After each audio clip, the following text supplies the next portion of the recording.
There's this trippy moment in drifting where the car starts helping you instead of fighting you. The rear comes around and your hands relax for a second, and the wheel starts unwinding on its own. When that happens, it almost feels like the car is showing you where it wants to go before you fully ask for it. That's called self-steer. And when Assetto Corsa gets that feeling right, drifting feels way more natural.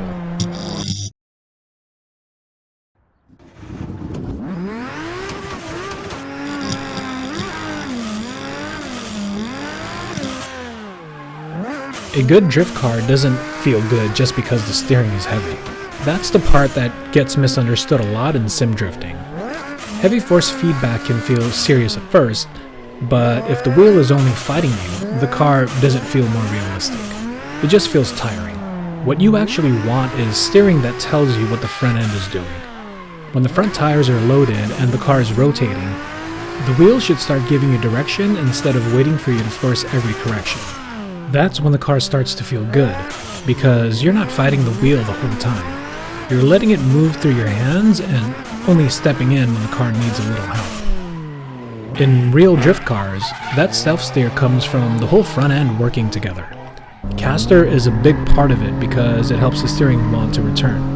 Front toe out is also common in drift setups because it can make the car respond quicker up front and help the wheel feel more active, although too much can make the car nervous. Then you have angle kit geometry, scrub radius, front tire grip, and suspension setup all changing how the wheel comes back through your hands. That's why two drift cars can have the same power and still feel completely different. One car makes you force every correction, another car feels like the wheel is already trying to help as long as you're relaxed enough to let it move. That's the feeling I'm looking for here. That's why I picked Sakanotsuji Touge for this video. This road makes self-steer really obvious because it's not a simple flat section where you can be lazy with the car. The downhill parts especially make you pay attention. As the road drops away, the front gets loaded harder and the steering starts feeling more active in your hands. You can see it in the way the wheel wants to unwind during transition. If I grip the wheel too hard, I end up slowing down what the car already is trying to do. The correction gets late and the car feels tighter and the whole drift starts feeling more forced than it needs to. But when my hands stay loose, the wheel can move through the slide and catch up with the car more naturally. This isn't my cleanest run, but that's actually why I like it for this topic. You can see I'm not trying to overpower the wheel the whole entire time. I'm trying to stay connected to it without choking the movement out of it. The off-camber parts make it even more interesting.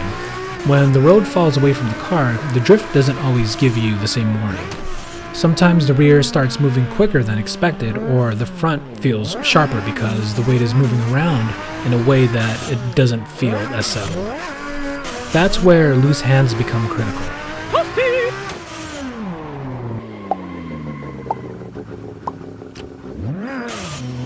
And motorcycle track riding is probably the easiest way to understand it. On a bike, if you tense up through your arms, the bike feels worse almost immediately. It doesn't want you hanging onto the bars like you're trying to force it through the corner. You have to let the front end do its job while your eyes are already looking through the turn, because once your vision gets late, everything else feels like it's rushed. Drifting has a similar problem, just in a different way. If I tense up in the sim and hold the wheel too tightly, I end up blocking the self-steer that the car is already trying to give me. The wheel can't unwind cleanly, the correction shows up late, and instead of letting the front end help, I'm basically dragging the car through the corner. That's why I wanted to include the motorcycle clip here. It shows the same basic lesson in a more obvious way. Smooth doesn't come from muscling the controls. It comes from staying loose enough to feel what the front end is actually already telling you. This is one of the reasons I still love drifting in Assetto Corsa. When the car mod is good, the wheel doesn't feel like random resistance. It gives you a sense of the front tires loading and unloading, and you can tell when the car wants to pull the steering back through your hands. That's what makes a drift car feel believable in a sim. Not just angle or smoke or the car just looking sideways. It's that moment where the wheel starts moving on its own and you realize the car was already trying to help before you did too much. Assetto Corsa captures that better than people give it credit for, especially when the car, the road, and the force feedback are all working together.